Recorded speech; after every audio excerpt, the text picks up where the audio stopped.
it has been over the last couple of years to this season after finishing the last two seasons with just 44 total wins, led by Cat, Karl Anthony Towns. They had a budding star now in Anthony Edwards. They won 46 games this year alone, earned themselves a trip to the postseason. Of course, Shams Charania sat down with the ownership group, Marc, Alex Rodriguez, and Glen Taylor, to get some insight on the work being done in the North. And I know the plan was 2023 to kind of transition the baton pass. Is that still the plan as of right now? We're in a really fortunate situation. It is a great young team that's starting to really gel. The front office, coach, it's a really good team with a lot of diversity of thinking happening. I think it's a really good culture and a great foundation to build off of. And that's the most important piece, and the piece that sometimes people miss is getting the culture and the foundational elements right. Yeah, and I think when you look at the three of us, we're different, right? And that's good, right? We all bring different things to the table. I had a great opportunity to learn the George Steinbrenner for a long time. And Glen has attributes that reminds me of George. And George was an incredible boss, one of the greatest owners of all time. So I God bless him, I love him dearly. But I think what George, and I think Glen does as well, is we have full alignment from the very top, Glen and Becky, to the guys that work in our clubhouse, in our locker room. And I think that type of alignment and everyone checking the ego at the door. I know when I won a world championship, it was because we were very talented, but it's not about baseball or basketball. It's really who is the most disciplined team.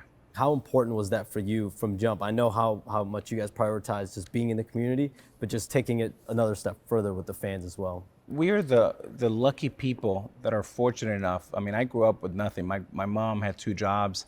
Glen's the big boss, we're his partners. But the shareholders are our fans. This is for the people. And when you win championships, when we meet, and we're doing it to represent the people, and we're fiduciaries of this incredible franchise. We're not going to be owners forever. We're just lucky to be owners, governors right now, Do you have any thoughts about him? Are you an A-Rod fan at all growing up or anything like that? What do you think about what he might bring to the team? A fan? What you mean? Like, who is he? The baseball player, Alex Rodriguez?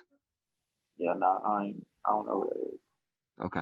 I know he's gonna be the owner, but I don't know nothing about baseball. Alex, you were joining the ownership group.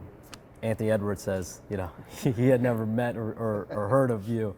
I assume that's changed? Well, first of all, that was the moment that both my daughters, their favorite player became Anthony Edwards. Because that's the treatment I get at dinner every night with my girls.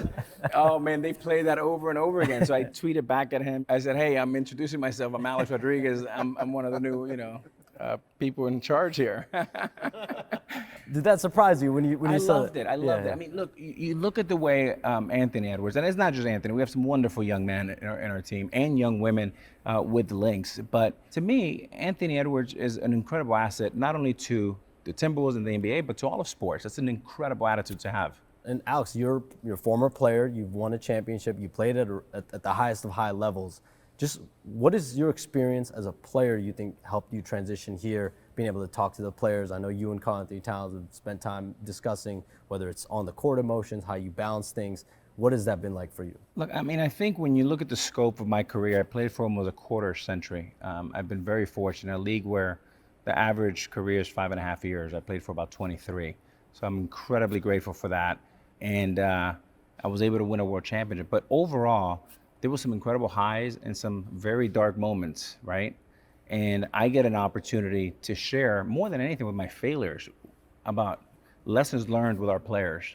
And both Marc and I have spent a lot of time individually with our players talking about the importance of saving money, about taking care of your family, about life after basketball.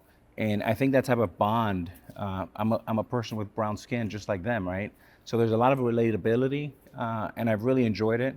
And I think they've responded well. But these kids have it so much harder today. I don't think I could have ever played in this environment, Shams, because the Twitter, the social media, it was bad enough when I played in New York, right? But these kids have a lot to deal with. And they don't only want to be good basketball players. They want to be good dressers. They want to be good investors. They want to be, they want to be vocal on social issues.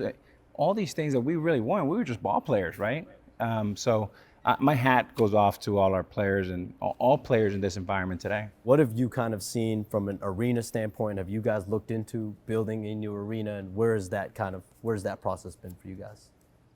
Let's break it down. First of all, when they came to town, the people said, "Oh, they're going to move the team away from Minnesota and stuff like this here." Don't think that's happening. No, it's not going to happen. But I mean, it was important that we sold the story, we corrected it, and everybody that, no, I bought it to keep it here. These guys came along to keep it in the same way for the next, let's just say, 20 years and stuff like that. But one thing Glenn said that was really important for him and Becky, multiple times. So now you boys are going to keep the team in Minnesota now, right? And we said, yes, sir. That was really, really important. I can just tell, like, the truth is there's nothing we haven't talked privately that we don't feel good about discussing publicly. And that's why I think it's been so seamless, so organic, so genuine. But what I loved is how much Glenn and Becky loved Minnesota, how loyal they were. Look, they had an opportunity to sell this to 20 different groups, and we were lucky enough that they selected us, and we'll never take that for granted, ever. And I know you two went to the Hall of Fame, got with Kevin Garnett, and I know that is for Minnesota fans definitely something that they want. You know, they want to see him come back, get his jersey retired. How much of a priority is that for you guys right now? Is that something that you guys are going to look for at some point here down the line? Well, we've invited Kevin back for that ceremony a number of times. So I think part of it is we're just waiting for Kevin to decide when he feels it's appropriate. And hopefully it's sooner than later.